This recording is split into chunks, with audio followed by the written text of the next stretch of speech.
isang biyayang bigay galing sa ating Panginoon. Kaya dapat nating itong alagaan, sapagkat dito nanggagaling lahat ng bagay ng ating ikinabubuhay. Dahil dito tayo kumukuha ng ating mga pagkain, tirahan, gamot, at marami pang iba. Pangalagaan natin ang ating mga likas na yaman dahil dito tayo kumukuha ng ating mga pangangailangan sa ating pamumuhay at dito rin nakasalalay ang ating mga kaligtasan. Ang kakulangan natin sa kaalaman ng kahalagan ng ating kalikasan, abusadong paggamit nito at walang disiplina, mga maling paraan ng pagtapon ng mga basura, at maling paraan ng pangingisda nang naging dahilan kung bakit nagkakaroon ng di mga inaasahang mga sakuna. Representing candidates number 5.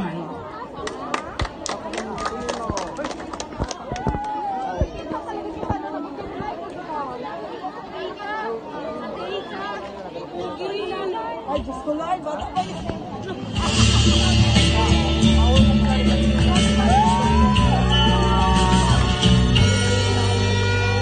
Ihip ng hangin sa aking dumarating. Kunin ang ibon na parang ako'y inaawi. Kapalit pa sa bughang at kalangitan. Ako'y nakatingin. Tanging dalaw, sanang maglaw ang lahat ng ito.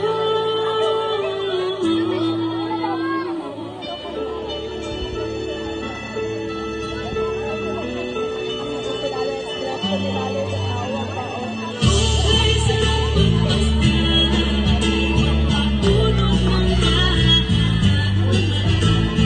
nabulagan at magulan, yakang paligiran.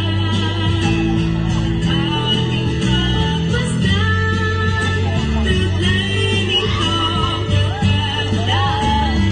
Aking pag-ingatan, ang regalo ng Diyos sa akin. Hindi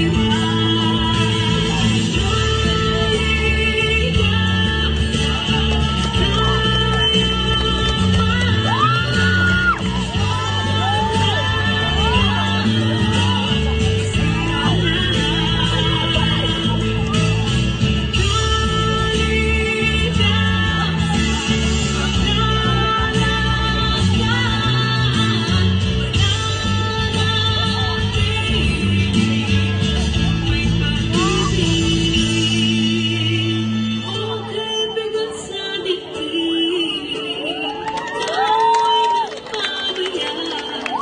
Ang ganda nito, Katawan, maganda ito eh. Ito yung Christian ka ba? burak na mawawala.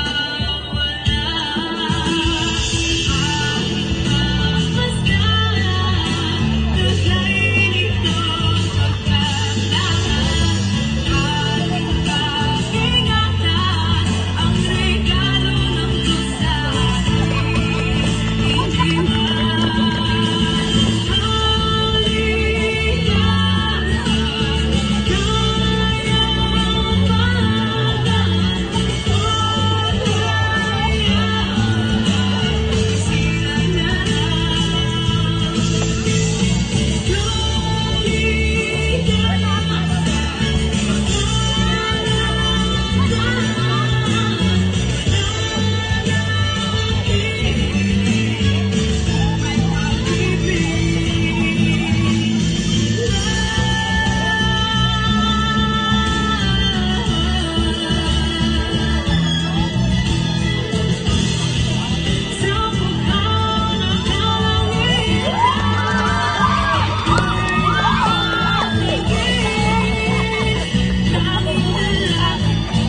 Thank you very much.